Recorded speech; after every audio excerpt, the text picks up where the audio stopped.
Hi, I'm John Moulis and welcome to another one of my videos where I talk about my time in the Australian Public Service in the 1970s, 1980s and 1990s, and how an ongoing campaign of bullying, harassment and victimisation saw me attempt suicide on more than one occasion.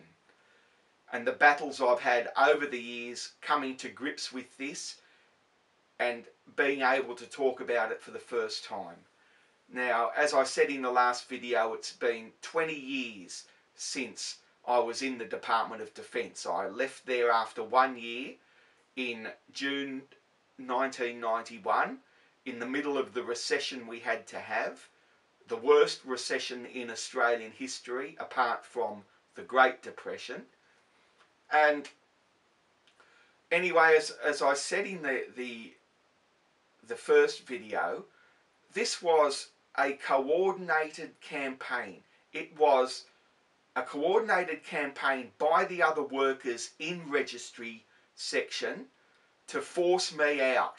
They'd had one aim and one aim only: to build up momentum, to put in complaints against me to such an extent that the bosses would be forced to sack me.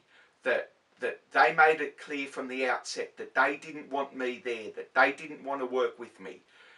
And there was just the attitude towards me, the body language, the things that were being said behind my back, everything that I was picking up was just totally negative.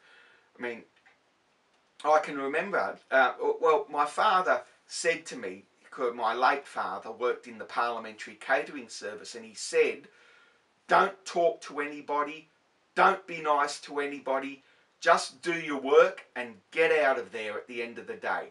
Don't take part in any of the activities, because they're a pack of bastards. They just want to stab you in the back. Now, for the first month or so, I did that. I didn't talk to anybody. I was on guard at all time. But I couldn't keep up that front, because I'm a naturally affable sort of a person, gregarious sort of person. I like to talk to people. I like to talk about things and all that. And so I started talking to people, trying to get along with them, and just this reaction that I got all the time. I can remember when I opened my mouth, it was this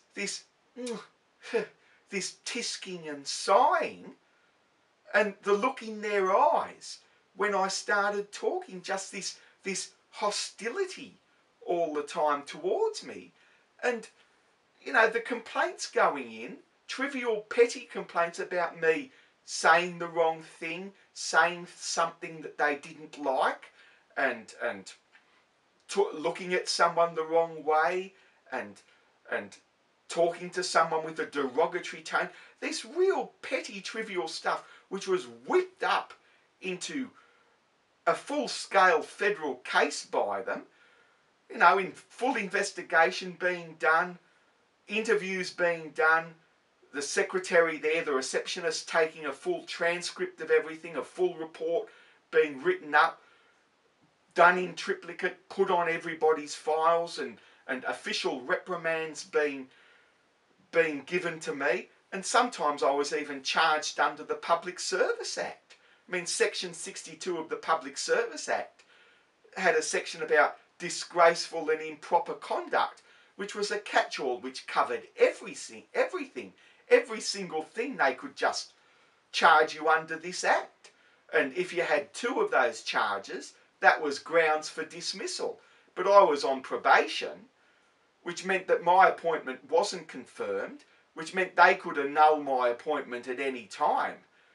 For the first 6 months you're on probation. If there's any doubt, it's extended to 12 months. And if there's any doubt after that, they can even extend it for a further 3 months.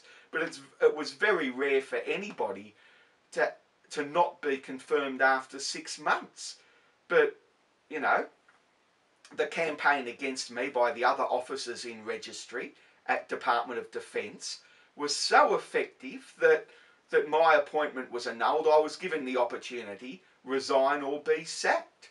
And I was told that if my appointment was annulled, I couldn't come back into the public service for another 12 months. So I was forced to resign, and you know, that was it. But the thing I remember was the lack of empathy there towards me while this was going on, while I was being put under all of this pressure, while it was obvious that I was suffering depression, that it was having a deleterious effect on me.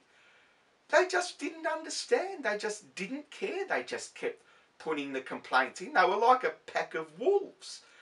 This momentum had built up, and they just kept putting in these complaints, and they thought it was real fun. They thought it was real sport, a real little sport, that I was this vulnerable person there that they could all use as the office punching bag, and they were stoking their own egos. They were having their 15 minutes of fame, crawling up to the bosses, getting in good with the bosses, and I was the victim. And you know, like I said, I was driven to attempt suicide by it. And, you know, and even when they knew that, they didn't care. In fact, after one attempt at suicide, they attempted to annul my appointment. I mean, the personnel section stepped in and stopped the annulment from going ahead, and I was given a few more months reprieve. But you know, I can remember this. It was just cruel and inhumane.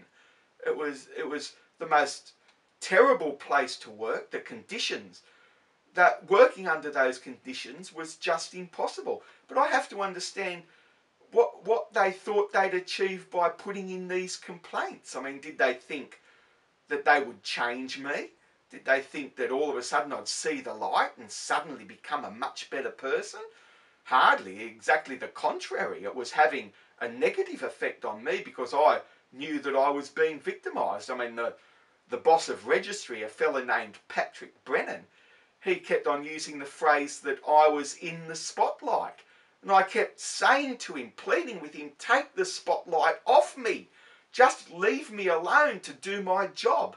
And I was doing my job very well. The deadlines were being kept. The mail was being sorted. I was doing everything on the duty statement. But there was this extra layer of psychological terrorism that was overlaid on top of that, of just looking at me all the time and keeping me under scrutiny. And if I did anything wrong, reports going in, and all of this. It was just a really terrible work atmosphere. It was just awful. But anyway, that's about it for this video. I'll come back with another video, and in the next video I'm going to name names. I'm going to go through these complaints one by one, and I'm going to name the names of the people who put in these complaints and what action was taken, and some of the things that were written about me. And look, some of this is just absolutely incredible. You won't believe your ears when I go through some of it. But that's in a future video. The camera's about to stop. The 10-minute limit is almost up. So I hope you found this enlightening.